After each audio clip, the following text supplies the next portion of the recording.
সবাইকে স্বাগতম নতুন আরেকটা ভিডিওতে।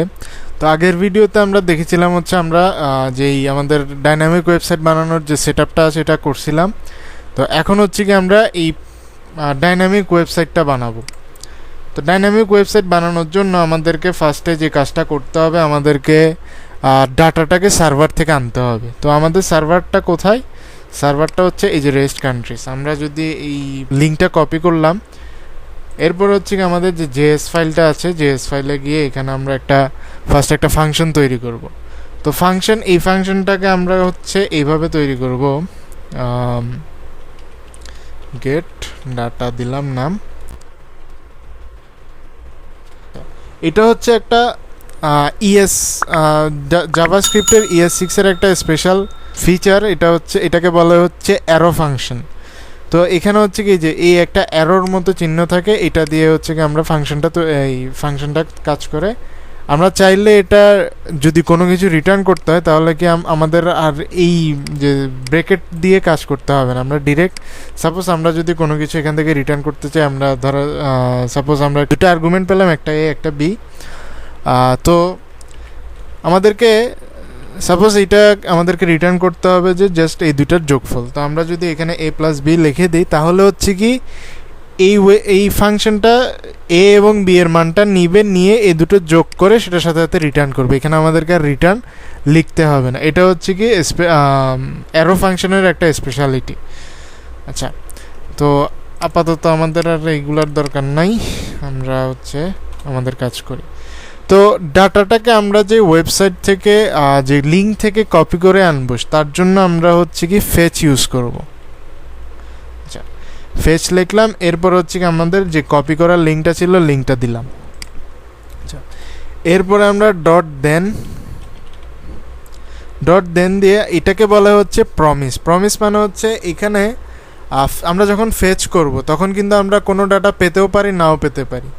তো প্রমিস মানে হচ্ছে এখানে ডাটা আসতেও পারে, নাও আসতে পারে। তো তারপরে আমরা যেই রেসপন্স পাবো, একটা রেসপন্সটাকে হচ্ছে কি আমরা এখানে আরেকটা অ্যারো ফাংশন দিব। রেসপন্সটাকে আমরা হচ্ছে কি জেসন দিয়ে আমরা কি এটাকে একটা অ্যারে বা অবজেক্টে কনভার্ট করব, যে আমাদের যে ডাটাটা আছে। আমরা যদি এখানে যদি দেখি তাহলে এই ডাটাটা হচ্ছে কি এখানে হচ্ছে কি দেখা যাচ্ছে যে এখানে একটা স্ট্রিং, এটাও স্ট্রিং। বাট নর্মাল জাভাস্ক্রিপ্টে আমরা এগুলাকে হচ্ছে ক্যাচ করতে পারবো না। অর্থাৎ আমরা এই ডাটাগুলা দিয়ে যদি কোনো কিছু শো করতে চাই তাহলে সেটা হচ্ছে কি একটু কঠিন হবে। তার জন্য আমরা এটাকে জেসন দিয়ে হচ্ছে কি অবজেক্টে কনভার্ট করব। তারপরে এই যে রেসপন্সটাকে জেসনে কনভার্ট করার পরে সেটাকে আমরা হচ্ছে কি ডাটা হিসেবে নিলাম। ডাটাটাকে এবার হচ্ছে কি আমরা কনসোল লগ করে দেখি। কনসোল লগ মানে হচ্ছে কি এটা অনেকটা হচ্ছে আমরা যে সি প্রোগ্রামে যে প্রিন্ট করি অনেকটা এই টাইপের কাজ আর কি।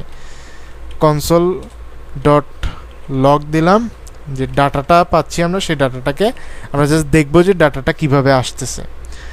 তো আমরা ফার্স্টে এখন আমাদেরকে এই ফাংশন, এখন যদি আমরা এই কোডটাকে রান দিই তাহলে কিন্তু আমাদের কোনো ডাটাই শো করবে না। কারণ হচ্ছে আমরা এখানে একটা ফাংশন তৈরি করছি কিন্তু ফাংশনটাকে কিন্তু কল করা হচ্ছে না। তো ফাংশনটাকে আমাদেরকে এখান থেকে কল করে দিতে হবে। অর্থাৎ যখনই এই ওয়েবসাইটটা চালু হবে সাথে সাথে এই ফাংশনটা কল হয়ে যাবে। তো এখন যদি আমরা আমাদের ওয়েবসাইটে যাই তাহলে এখানে যদি আমরা ইন্সপেক্ট করি, এই যে কনসোলে আসলে আমরা দেখবো কি এখানে হচ্ছে কি একটা অ্যারে আসছে। আমরা যদি একটু ভালো করে দেখি তাহলে হচ্ছে কি এখানে একটা যেমন এখানে ফ্ল্যাগ দেখা যাচ্ছে, তারপরে হচ্ছে কি এই যে ফ্ল্যাগসের বিভিন্ন লিঙ্ক আছে, তারপরে হচ্ছে নেম আছে অর্থাৎ কান্ট্রির নেম। এই জিনিসগুলো হচ্ছে কি আমরা পাচ্ছি। আচ্ছা, তো এইভাবে হচ্ছে কি আমরা আমাদের যেই যে এপিআই আছে এপিআই থেকে ডাটাটাকে আমরা ফেচ করে আনতে পারি। এই ফেচটাকে হচ্ছে কি আমরা আরেকটা সিস্টেমে কল করতে পারি। সেটা কি, এটাকে আমরা কমেন্ট করে রাখি। সেটার জন্য হচ্ছে কি আমাদের এখানে এসিঙ্ক লিখতে হবে। এসিঙ্ক লিখে আমরা হচ্ছে কি এখানে ফার্স্টে হচ্ছে আমরা রেসপন্স নিব, কনস্ট্যান্ট রেসপন্স এইটা হচ্ছে কি আমরা ফেচ করলাম, এই যে এটাকে ফেচ করব। আচ্ছা, এখন ফেচ করলে আমরা জাভাস্ক্রিপ্ট হচ্ছে একটা সিঙ্গেল থ্রেডেড প্রোগ্রাম ল্যাঙ্গুয়েজ, অর্থাৎ এটা অ্যাট এ টাইম একটা কাজই করতে পারে। তো আমরা যখন ফেচ করব তখন হচ্ছে কি এই ডাটাটা আবার সিঙ্গেল থ্রেডেড হওয়ার পাশাপাশি এটা হচ্ছে কি নন ব্লকিং, অর্থাৎ কোনো একটা কাজ যদি সময় বেশি নেয় তাহলে হচ্ছে কি সে ওইটাকে কাজটা ব্যাকগ্রাউন্ডে হতে থাকবে এবং পাশাপাশি সে অন্য যে কাজগুলো আছে সেগুলো করতে থাকবে। তো আমরা যদি এই ফেচ করার পরে ডাটাটাকে যদি এখানে আমরা সাপোজ এখানে আমাদের আরেকটা স্টেপ থাকবে হচ্ছে কনস্ট্যান্ট ডাটাটাকে আমরা পাবো হচ্ছে ডাটাটাকে পাবো সেটা হচ্ছে কি রেসপন্স যেটা থাকবে এটাকে আমরা জেসন করব। আচ্ছা, এখন প্রবলেমটা কি